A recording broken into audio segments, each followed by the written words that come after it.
So I think it's you know, they're used to texting and interacting with cell phones, all kinds of tools to solve problems and to advance their world, but sometimes it leads to problems. So I think it's more prevalent today, potentially, than I've seen 20 years ago. Try to use the classroom to promote some more human-to-human interaction. And they do sign an honor code.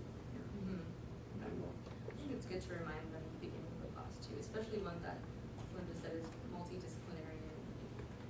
It might be their first time interacting with people out of their domain, with other students out of their domain, so it'll be definitely a learning curve for them as well as the instructor is probably the first go. The first year is sort of like an experiment. Any other questions? I have some Bryce genetic question. I'll ask you later. So you said you've used clickers before. You could use in a large classroom. You use clickers. How have you used clickers? I have not used clickers because I've not taught a large class. I've used Poll Everywhere. Oh, okay.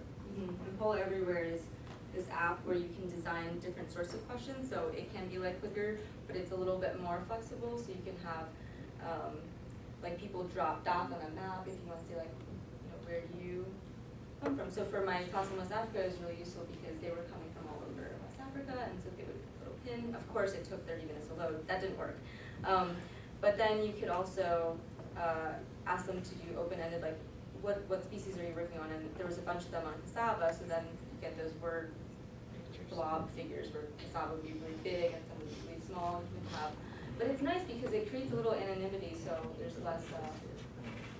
If people who are especially shy, so in my classroom, about 50% were from Anglophone countries and 50% was from Francophone countries, and they were a little bit more shy. The students from Francophone countries were a little bit more shy to speak out in class, but they were quite happy. Once we got that thing working, I mean, I had to drop it the first year because the internet was really bad, but the second year they got put in all new fancy internet.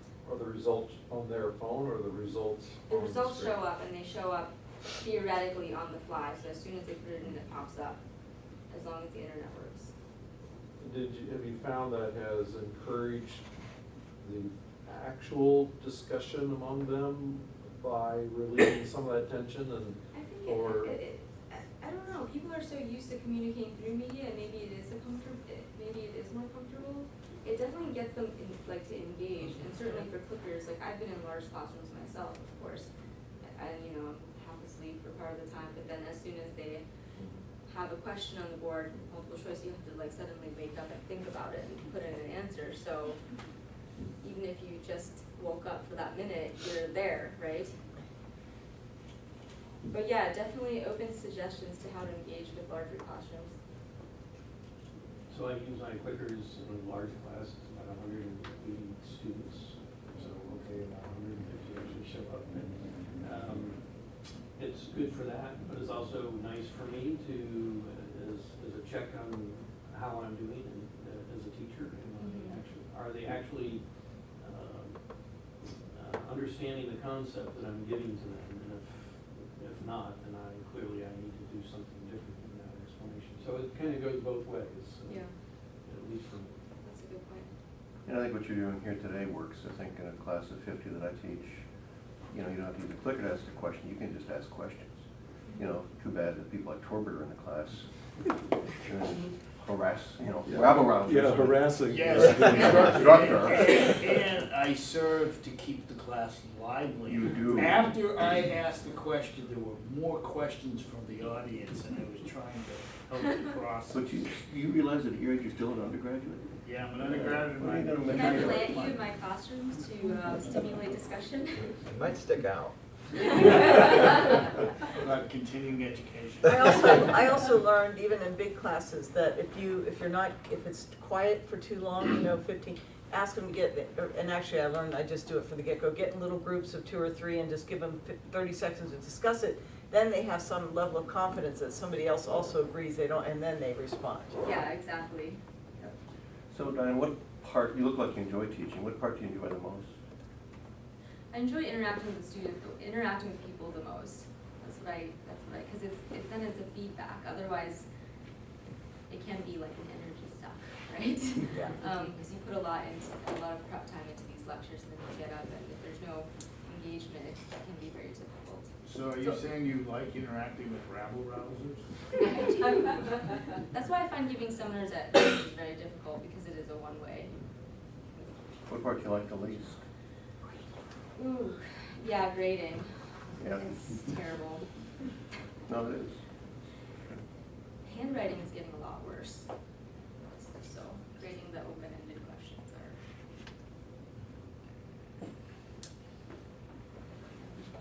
Any other questions? And most of you can make all the rice genetics questions. What's that? You can make all the rice genetics. Daryl behind. I was remembering. Believe me, I wasn't gonna. You didn't want to I lose was your asked the pen. judge, Oh my God. senior design project Back the other day. at ABU yesterday. That's So they're actually getting pretty ready to impressive. do ag box. And I'm reading. Oh my this God. about ag box. See, that's why I haven't been drawn in. The first thing that caught my eye is You they can get need to lots of maneuver these. 2 or 4 150-foot rows at a time. Observe, plant, Yeah, that's no problem. We can deliver fertilizer to the stress plants. Okay, they're finding out what the. I got to add myself, if they gotta go down and back 150 feet, 2 to 4 rows, and there's And so that we. 40 teams, we gotta, that's more than you can bring out there from the greenhouse and transplant. I'm told you're in charge of the crops, right? No. Not Last time I just- talked to Ron, he pulled me off. And is that 2 days? So initially I was, Yes. There's because not gonna be any crops planted there if somebody doesn't tell me to plant crops. This is, initially, well, never mind. initially what the idea was, what I was told was a 2-day event. They were thinking about growing crops, growing weeds in the greenhouse, weed identification. Yeah, it tells in here what 3 weeds. So basically, it was weed identification, and they were going to grow them out, and then more than likely to transplant them in the field. Okay, that was kind of the initial discussion. Well, initially with that whole discussion, it was kind of like, well, with that being said, First, they thought it was gonna be really small. the folks with the AgBot before were utilizing someone that was in Bill Johnson's lab, Ready? and they were going to plants to do this.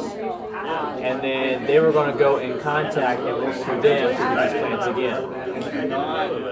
Okay, so beyond that, so in my annual review, I asked Ron, I said, what's going on with AgBot? Because I haven't been told what they do, is Jim involved, what's going on, so I don't want to drop the ball. And he said, no, he said, I pulled you off that, so you will not be involved with anything with AgBot.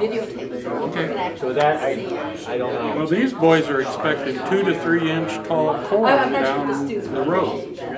And their machine's supposed to pick out the weeds among and fertilize sick plants. That's something, I didn't even know about fertilizing. Well, this is with weed and feed this year.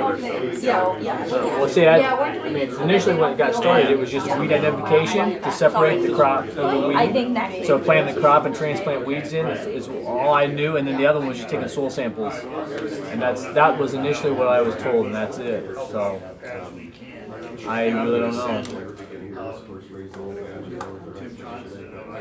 So I'm not sure, especially with this. You're off the hook. I'm not.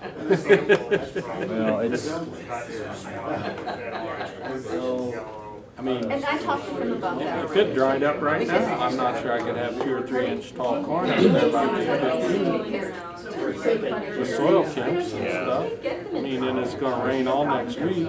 Yeah, I mean, we will not be in the field. No,